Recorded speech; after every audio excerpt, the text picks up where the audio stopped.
Welcome to At Your Library. I'm Clayton Cheever, Assistant Director at the Thomas Crane Public Library.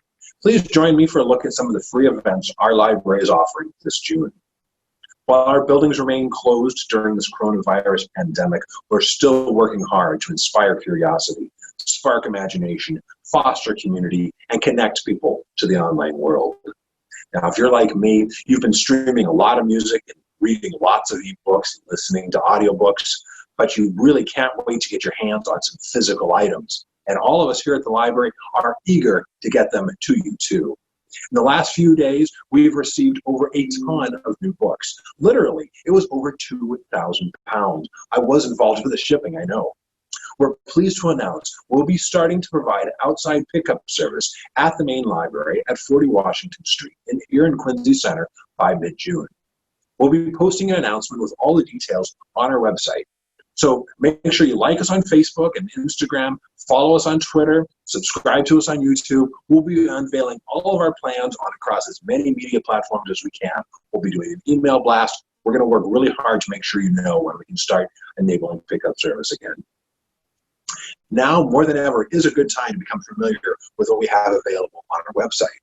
thomascranelibrary.org is our website address. Please go out there. During this program, I'm going to talk about what we have available online right now and some programs that are coming up that I think you're going to be interested in.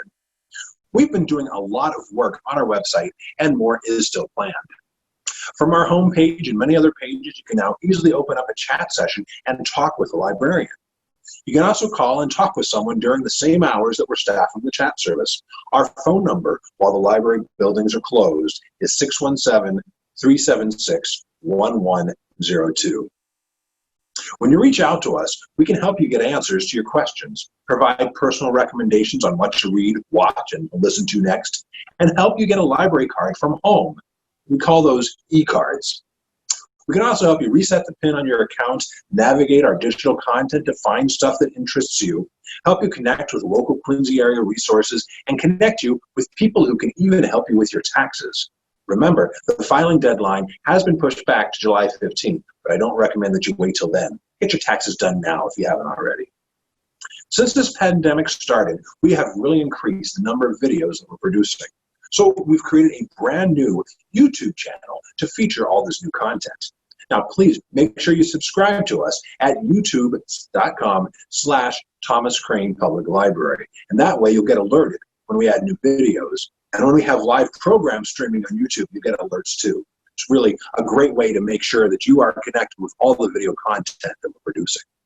For everyone on Facebook, we've also recently created a special page for children and their families. The children's librarians are all creating a lot of videos and other online content that will be primarily featured now on that dedicated children's Facebook page. Please go and like it today if this is information that you want to make sure you regularly see. Now, I want to tell you about some great programs we're hosting this month. Are you or someone you care about preparing for the U.S. naturalization exam? We at the library want to help, and we can. Starting this Wednesday, June 10th, and running weekly to August 12th from 9:30 to 11:30 every Wednesday morning, we're offering a free online citizenship class to help students prepare for the civics, speaking, reading, and writing portions of the naturalization exam. The class is going to meet using the Zoom meeting program. High beginner English language skills are needed. The class is completely free. Students don't even need to purchase a book. It's being offered through our ESOL conversation group program for adults, which we call English Talk Time. Registration is required, so if you're interested or if you know somebody is, please email us at QUEnglishTalk, that's all one word, QUEnglishTalk, @ocln.org, or just call our help desk at 617-376-1102. On Thursday, June 18th, we're hosting the third and final session in a series of online cooking demonstration classes with Colin McCullough. You can watch the past classes on our YouTube channel. Just look for Cooking with Colin. This last in the series is sure to be popular. It's all about healthy and decadent desserts.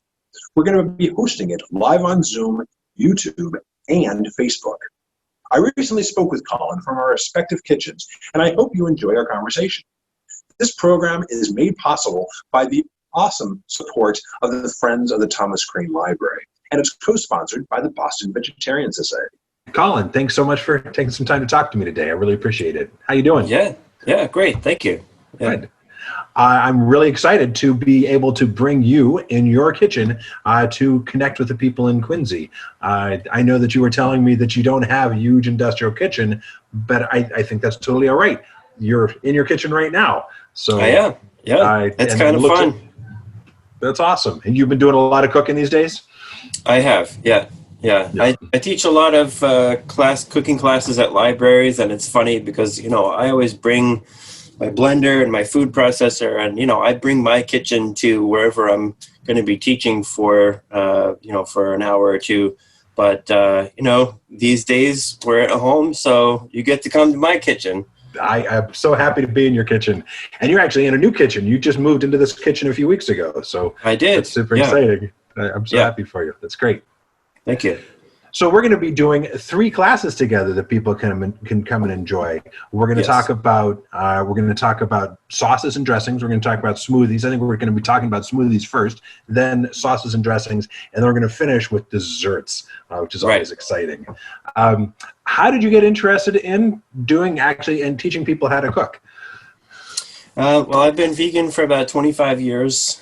So, it's one thing for me to try and eat healthy, but, I have 2 boys who are now, believe it or not, 17 and 20. And, I remember them when they were so little. It's incredible. Yeah.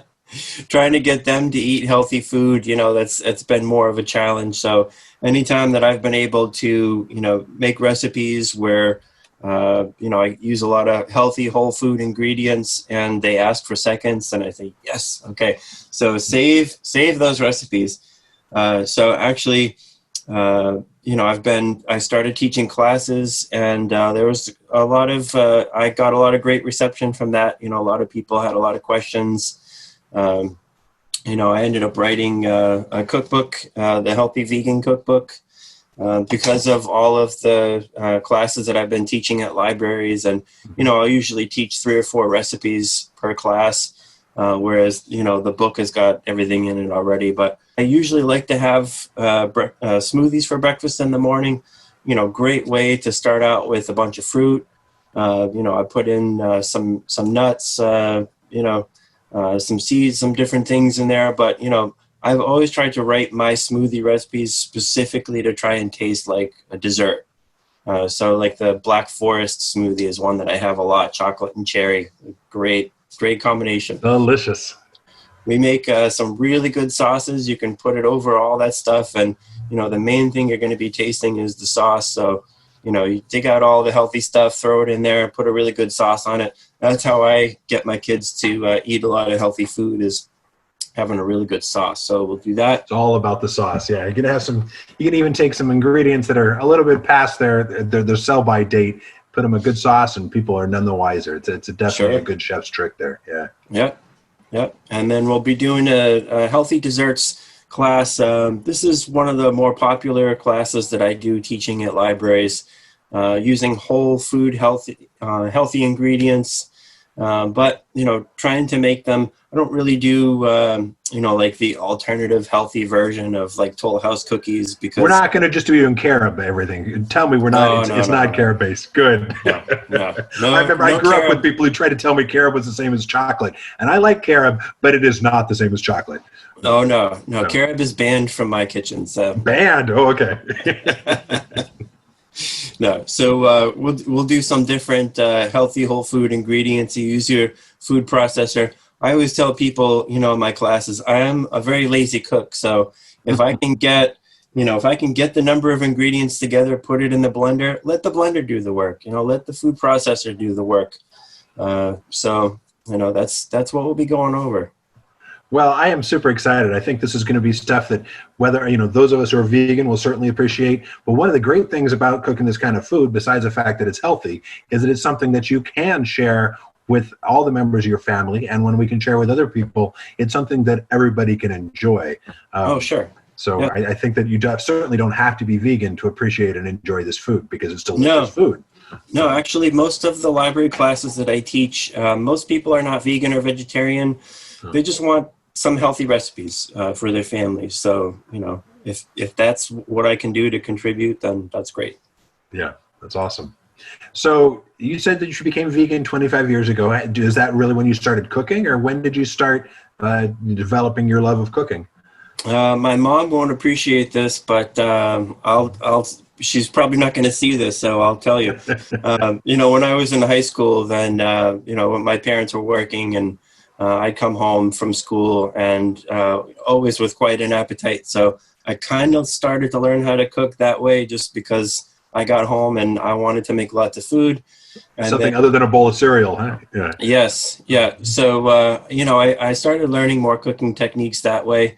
And, my mom really didn't appreciate it because, sometimes what was for dinner that night, I would come home and make it and eat it all myself. And so dear, the cause of great grief.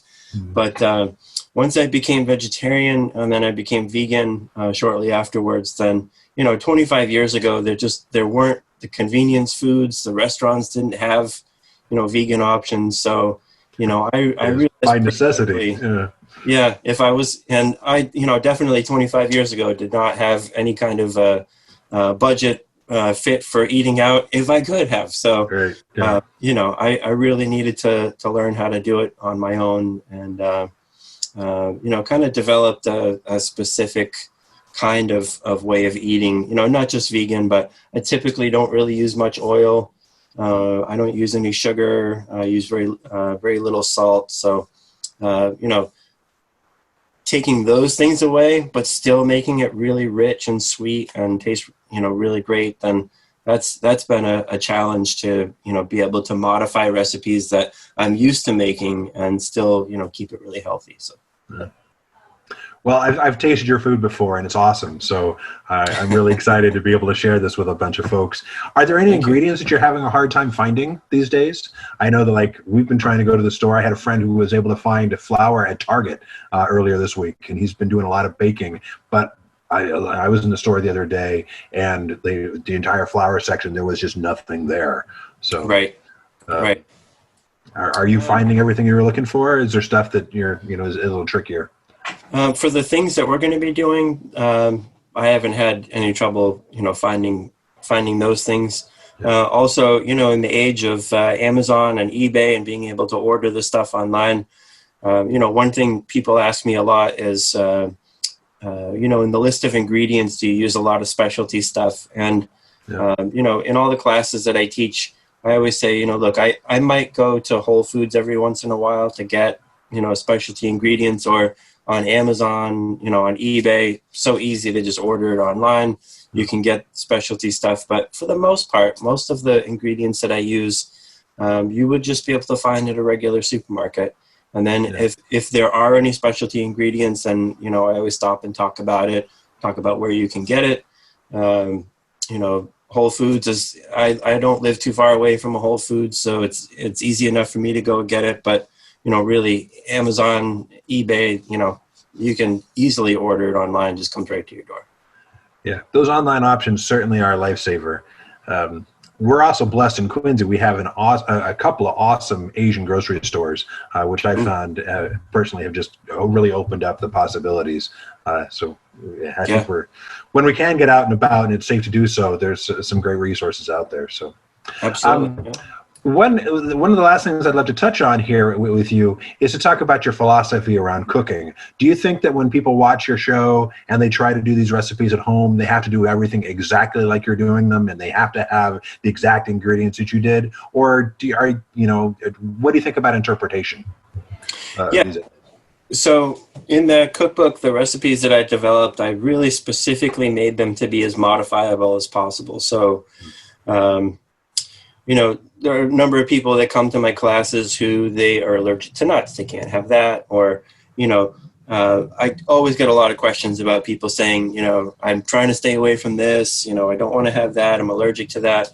So, in the cookbook, definitely, and the recipes that we'll be doing in the classes, there's actually not that much that you can't substitute if you wanted to, Just keep the Spam out of the smoothies. I think that's always a bad idea.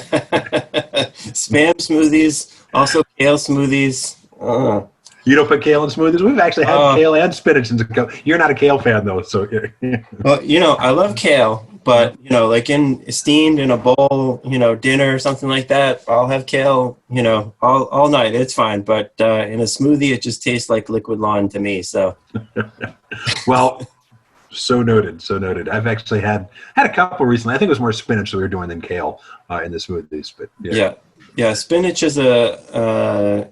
sits in the background and plays nice with everything else a lot better than kale. Kale's a little bit stronger, but I have a lot of friends who love the kale smoothies. So not trying to diss those, but it just to my taste, it's kind of strong. I think everybody's going to have a great time to come join us and to be able to share your kitchen. So thanks for doing this with us. I really appreciate it, Colin. Yeah, absolutely. Yeah, Right happy to. Thank you. Yeah, thanks. On Monday evening, June 22nd at 7, we have a program to help all of us learn how to boost our mental health using technology. This program will be live on Zoom, YouTube, and Facebook. I recently spoke with our presenter, Amber P. Knight, and I hope you enjoy our conversation. I am joined today by Amber P. Knight, who's going to talk about a program that we're hosting online at the library. We'll be having it on Zoom and on our YouTube and Facebook channels. It's going to happen on Monday, June 22nd, starting at 7 o'clock. I hope you enjoy our conversation. I'm joined today by Amber P. Knight to talk about an upcoming program of how we can boost our mental health with technology. Amber, thanks so much for talking with me today. Yeah, it's good times. Glad to be here. Yeah. So you've been doing programs for libraries and been doing, just talking about mental health for some time, I know. And we're all using technology in ways we, to like as core parts of our life that like it was integrated in our lives before everything kind of fell apart in March, and like it's exploded since then. Let's back up a little bit pre-pandemic though and talk about how you started getting interested in helping people learn about mental health. So I have lived experience. I have bipolar disorder, and I've been in treatment with it for years. And I eventually voluntarily went to a psychiatric hospital, and it's one of the best decisions I ever made. And that was 8 years ago at this point. And after that, my life was just on an uptick, and I learned a lot of coping mechanisms and a lot of things that I realized when I started doing talks and putting my story together. When I came, when I was in a place of being stable, I was like, I'm noticing a trend. Like a lot of this stuff has to do with being online or my phone and technology and community building. And I was like, I need to put this together. And so I did. That's really awesome. That just that you said it so casually that you survive, and you're a survivor of bipolar disorder, and is that something that you discovered? Like, is it just something that turned on and you realized? Is it something that took you a while to realize? I'm not trying to get too personal, but you were just so casual about that. That's what this is about. Yeah, when you open like that, I'm definitely not going to bury the lead. Right. So I don't know when it started exactly, because I was an angsty teenager. So I wore flannel and liked Nirvana. And then I went to college and I started theater. Mm-hmm. So who knows if I was manic or depressed then, because my emotions were everywhere for that. When I graduated college and was left to my own devices, my world kind of imploded and exploded at the same time. Mm. And I was on the bipolar roller coaster, as I know now, going between mania and depression. Yeah. And I went to a therapist because I studied to be a therapist, but went into acting instead. So I had no shame about that. And which is right. I mean, people should have no shame about seeking therapy. Mental health is just part of taking care of ourselves. It's health. It's really important. It's part of your health. Yep. And he said, you're showing signs of bipolar disorder. You should get diagnosed by a psychiatrist. So I immediately fired him because that was for crazy people. Even though I was going to be a therapist, there was still that stigma. There's a line. That's right. Yeah.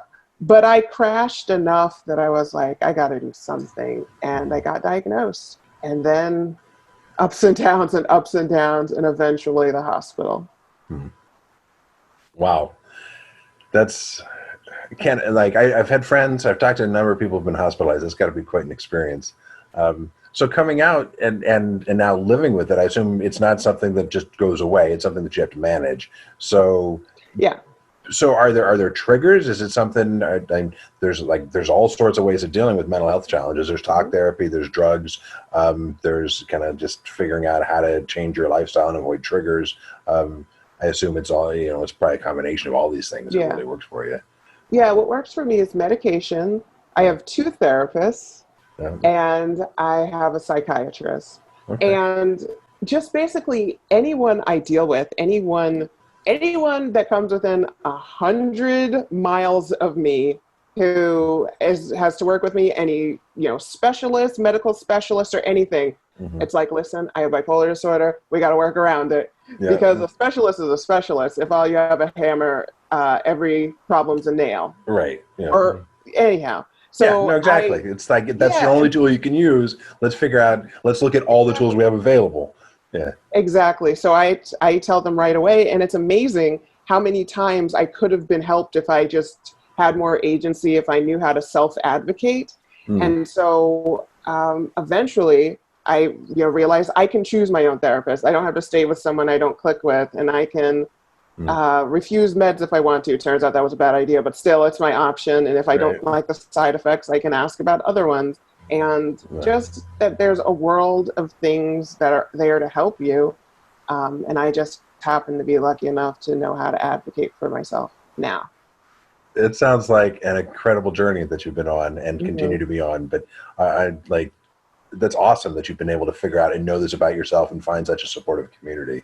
I'm really glad to know that we live in a place that you can find that kind of community, because I know that there's a lot of people who feel really isolated. It's really scary. As we kind of pivot from thinking about mental health to thinking about technology, I start thinking about representations of people with mental health. I wonder, because there's so many different ways that people with mental health challenges have been portrayed in media. Are there portrayals that actually speak to your experience? I mean, it's not all, United States of Tara and awesome acting, but I'm not sure what this actually says about the experience of living with whatever she was living with in that. I don't know if you've watched that series. Dissociative personality disorder. Yeah, exactly. Yeah. Formerly known as split personality. Right, okay. Yeah. So for me, and I only saw 1 season of this show, so I don't know what happened. For me, the most relatable for me, I don't know if it's realistic for other people, is actually the show Homeland. Okay. Yeah. No, I thought the way that that was portrayed in that was really intense. I really liked. Yeah. I've seen a few of those seasons of Homeland. That's interesting that spoke to you. Yeah. Yeah. I've hunted far fewer terrorists. But just the way she was when she was manic, and it just felt, for me, it wasn't cartoonish, even though people watching it might be like, oh my goodness, calm it down. But it's like, I got it. But it was real. That's how it turns on sometimes. Yeah. And I saw how it manifested, how she channeled, her energy into things, and when things went off the rails for her, and I got it. And like I said, I don't know what happened in later seasons, but it definitely resonated with me. So, if people who come into our program are going to learn about how they can use technology, they don't have to have lived with bipolar. They may be living with bipolar, may be living with other things, but wellness. Exactly, and it's something that we can all relate to and figure out. There are days when we're on roller coasters, and hopefully we can modulate the peaks and the lows. But we're still all on roller coasters these days. Yeah.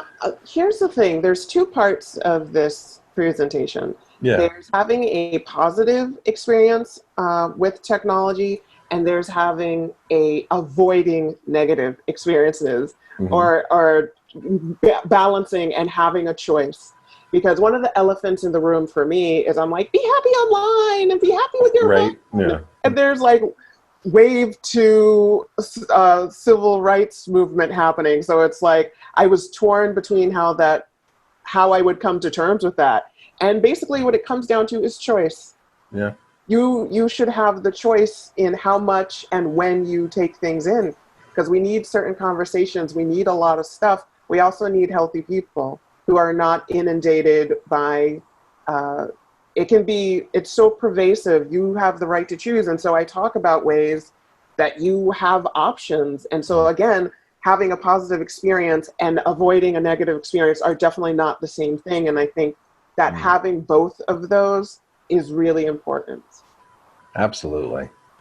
It's I've seen some articles recently that have said, you know, we all experience kind of, and not everyone, I'm sure, but a lot of people experienced a kind of explosion of Zoom social events, and it's like, oh, there's gonna be happy hour here, there's gonna be this, and we're all gonna be doing it, and there's no excuse because you're at home, so you have to be on your screen all the time. Yeah. And it's like, all right, you know, sometimes with the right people, that can be an awesome experience, but even with good friends, there can be times when you just need some space, and good friends will say, yeah, you don't have to join. This is all like, you know, I want to take care of you. But other folks, like, you know, when you don't have that and there's just this like social pressure, especially for people that are introverted, can have a really hard time with, like, in some ways our homes have been opened up in ways that they never were before. And curating, I think, sometimes our social connections so that we have that choice and we're friends with people who support that choice is really important. So yeah, definitely managing people's expectations. Are there any tools that you would recommend? I mean, I'm sure there's going to be a lot of tips and ways to exercise that choice, but if you had to suggest just like one thing today, until people can join us for this program, what would you like people to take away thinking about how they can help support choosing and making healthy choices? I will pick one. That's relevant, and it has to do with your search history. And I know, like, there are going to be some obvious things and then some more nuanced things. So the obvious thing that some people do is just clear their whole search history, for many different reasons why people want their history. But the internet follows you, and there will be times when you don't want to. If you're doing research, you know, whatever reason, you just don't want to do that. But since the internet follows you, you can minimize that. So if you right now want to be more informed and know about things that are going on, or if it's something like, what does this weird mole look like? Then for the rest of your life, you're going to get weird mole cures and stuff like that. Or in more serious cases, just the types of story and being inundated by things that are hard for you. So I have 3 tips. 1, search in incognito mode. Find the information you want to know from a trusted source and do it in incognito, or it'll follow you. The other thing is the same thing with YouTube. You can search, you could either do it in incognito mode or do it and delete your search history within, so let's say, let me put this better. I'll do it better on the day of. Let's say you look up baking recipes a lot. Well, you're going to have a history full of baking things. And it suggests lots of baking recipes for you to watch. Yeah. Exactly. But if you put in there weird mole, then you're going to get baking and weird mole. And you don't want to see a lot of weird mole videos. Exactly. So you don't want to wipe your whole history. You do want to build a profile. I want to build a profile so that I can see the, you know, animal sanctuaries that I want to see, but I don't want to see Tiger King. So it's like this balance of finding what you want. So if you're very curious about Tiger King, then you can go in and only delete the Tiger King, delete it from what you viewed, and delete it from your search, so that you can build a kind of world where you get more of what you loved and what builds you up. That makes sense. It's like gardening. You know, you want to plant the flowers that you want to look at, and you take out the weeds. So sometimes we have to research the weeds so we know what to take out, but you don't want to be looking at them all the time. That's why you're taking them out. Exactly. And if you see a video you don't like, then that they put up in your, shows up in your algorithm, go to do not show this, or do not show me this channel. And again, it's just give it the feedback saying that makes a lot of sense. Yeah. There's even an incognito mode I know in YouTube where you can actually just, so if you're like, okay, I'm going to go do some research right now, and I don't want this to be in, you know, poisoning my cultivated garden of videos, you know, don't use this content. Yeah, those are really good tips. Well, thank you, Amber. I think that's something, those are a couple of really simple things that people can do as they move forward. Hopefully they'll keep this video and they will be very excited to join us and learn a lot more about how they can boost their mental health and use some tools to do it. One of the two, like, it's a little like cliche and everything, but I remember when I first got, there was, you know, I don't know, I'm of a time when I remember life before cell phones. And so there was, once upon a time you wondered, do I get a cell phone? Do I not get a cell phone? And like, like people with cell phones are always looking at their cell phones. They're always taking calls and they're reachable everywhere. And how annoying is that? And I was like, you got to be, when you get a tool, you have to use it as your tool, not be a tool for it. Because you can definitely be a tool. You can be, how do we put technology to work for us instead of working Exactly. for it? And it's, I also go into a part about, low tech things and about helping other people to be a part of communities. And what sparked it, I'm not religious, but my mom is. And I was like, well, what if people who aren't going to church but don't have technology, what are they doing? And it got me thinking. And so it doesn't have to be with church, and it doesn't have to be with anything like that, but you might have somebody who feels isolated but wants ways to be a part of things, or money is an issue. And so I go over some things like that where you can support people and communicate with them so that you're both healthy mentally. The power of the old-fashioned phone tree and connecting, building communities using the technology we got available. Right on. Amber, I'm really excited. Thank you for coming to Quincy to help share your knowledge and your experiences with us. I really appreciate it. I'm really looking forward to it. I'm so glad that I get this opportunity. It'll rock. We're calling all fans of true crime books. On Tuesday evening, June 23rd, starting at 7, we're hosting an online conversation about Michelle McNamara's true crime masterpiece, All Be Gone in the Dark, one woman's obsessive search for the Golden State Killer. It's available in ebook and audiobook formats on Hoopla, so you can get it today. Read it now, come talk about it, and prepare for the upcoming HBO docuseries. A reviewer for Kirkus Reviews had the following to say about this intense true crime story. In this explosive book, McNamara combines her prodigious research with her impressive storytelling skills and ability to seamlessly weave the narratives of all those lives into one terrifying story. An exemplary true crime book, and with an HBO adaptation in the works, this book will be enjoyed by any reader with an interest in human nature, crime, puzzles, and investigative dramas. On Thursday, June 25th, we're hosting another in our ongoing Discover Historic New England series. Starting at 7, the author of American Rebels would tell us all about how the Hancock, Adams, and Quincy families fanned the flames of the American Revolution. I recently had the pleasure of chatting with our presenter, Nina Sankovic, about what promises to be a very popular program that will be live streaming via Zoom, YouTube, and Facebook. I hope you enjoy our conversation. So I'm talking today with Nina Sankovic, the author of American Rebels, who will be speaking with us on Thursday, June 25th, starting at 7 o'clock. You can join us on Zoom or just watch us on the library's YouTube channel, youtube.com/Thomas Crane Public Library. I hope you enjoy our conversation. I'm joined today by Nina Sankovic, talking to me about her book, American Rebels, which will be a program here at the Thomas Crane Library here on Zoom. We're really looking forward to having her talk to us at length about her book, but I had the pleasure of talking to Nina today. So welcome, Nina. Thanks for talking to me. Oh, thank you for having me. This is great. Thank you. These are such strange times, but they're certainly not unprecedented. American history has examples of Americans living through some pretty incredible experiences. How did you learn? How did you get interested in this history?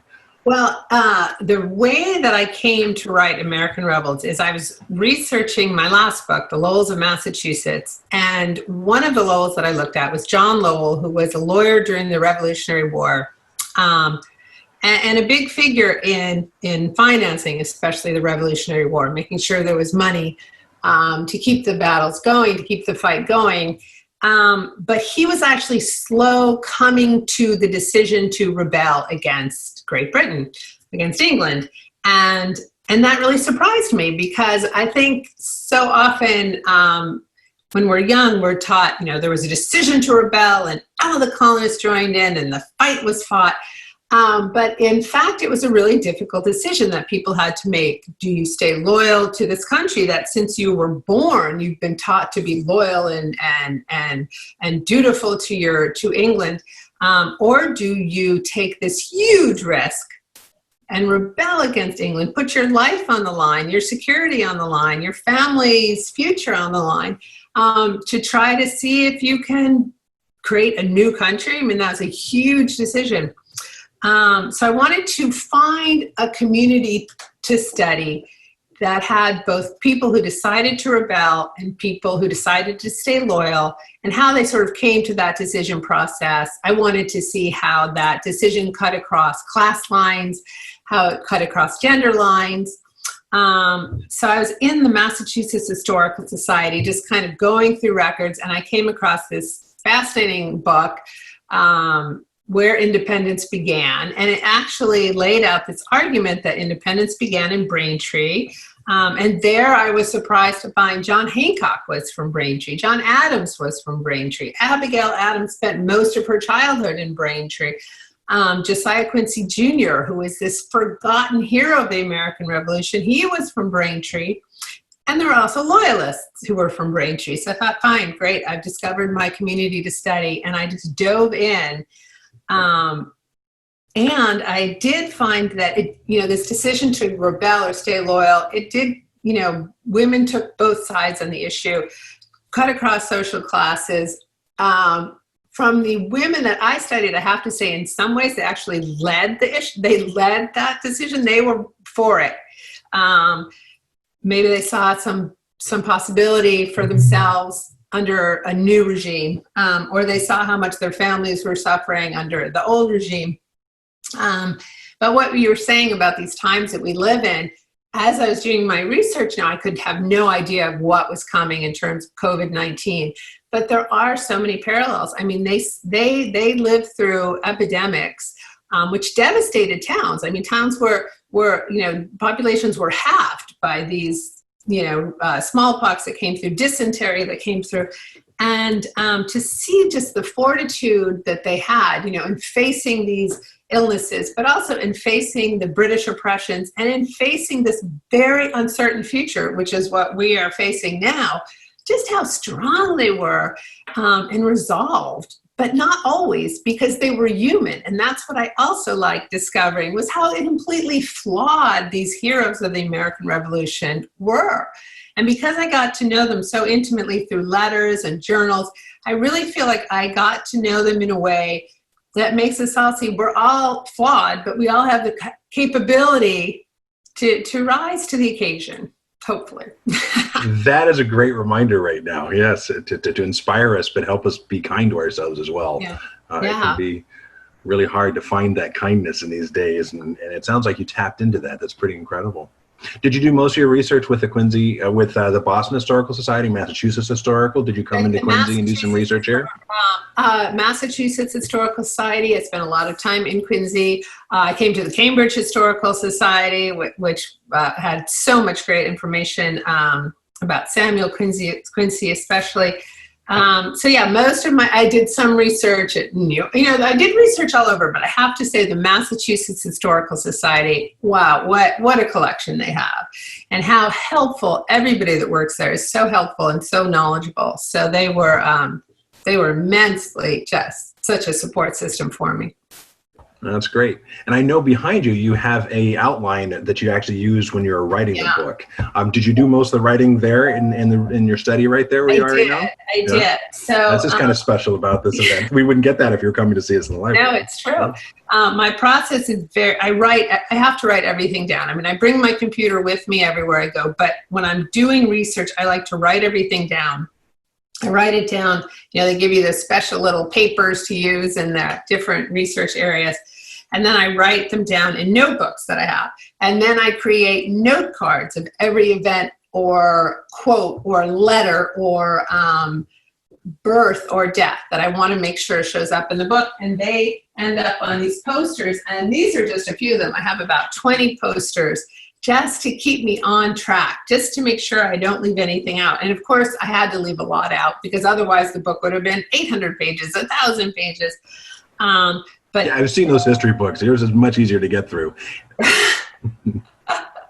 This is just the way for me to stay on track. And also when I start losing sort of, what am I doing? can kind of spark some new ideas of what I should be focusing on. So, yeah. And when you created this book, you mentioned your previous book, The Lowells of Massachusetts. Did you work with the same editor? What's your editing process in that, the whole creative process? I did work with the same editor, Michael Flamini from St. Martin's, and he was wonderful. He was great for having me really cut out things that were like, maybe we don't need this, maybe we don't need, keeping it as sort of focused as possible. And since I'm dealing with 3 different families and different members of 3 different families, I really did have to try to keep things focused. When I write a history like this, I want it to read like a novel, but it's all completely factual. Everything came from a journal, a diary, a historical record, a newspaper. But for me, it's so much, these people's lives were like a novel. So let's read it and really discuss it as like we're talking about a book that we're reading for book club. I mean, these were real people who had these real emotions and real struggles. And that's what I really wanted to bring across. Well, that's great. So it's just challenging. When you come and speak with us, you're going to, obviously people will learn about the book, but normally we would have books available. You could sell books if you wanted to. You could be signing books. Is there a way that St. Martin's is helping? Is it just Amazon that you're directing people to who want to buy it, or how are people talking about getting your book these days? Yeah, I mean, I have my website and St. Martin's website has different places that you can go. You can just go straight to IndieBound, so that sends you to your favorite independent bookstore. I have some of my favorite independent bookstores on my site. Amazon obviously is a big provider, but what's interesting is I just read an article about how ebook sales have actually gone down and hardcover sales. And that really interested me. And I hope that is helping all those independent bookstores. I hope that people are just flooding their independent bookstores with requests for American Rebels. That's right. Let's support our local bookstores who have been so supportive of me during this very interesting time to launch a book. So yeah, it is pretty easy to find my book, and there is a wonderful audio version. The woman who narrates she did such a great job. I reached out to her to talk to her. She actually lives in Alaska, and we've become friends because she's such an interesting person, how she came to audio tapes, and that they don't even read the book before they start recording it. They kind of skim it, but they want to be as fresh and sort of excited about the reading as anyone first approaching the book. So I found that fascinating, and her narration of my book is just wonderful. Wow, that's got to be, to hear your words from somebody else. Some of my favorite books, I think of Patti Smith's book, memoirs that she's read, or that she's written and then read herself, and they're so much fun to listen to because I love listening to Patti Smith.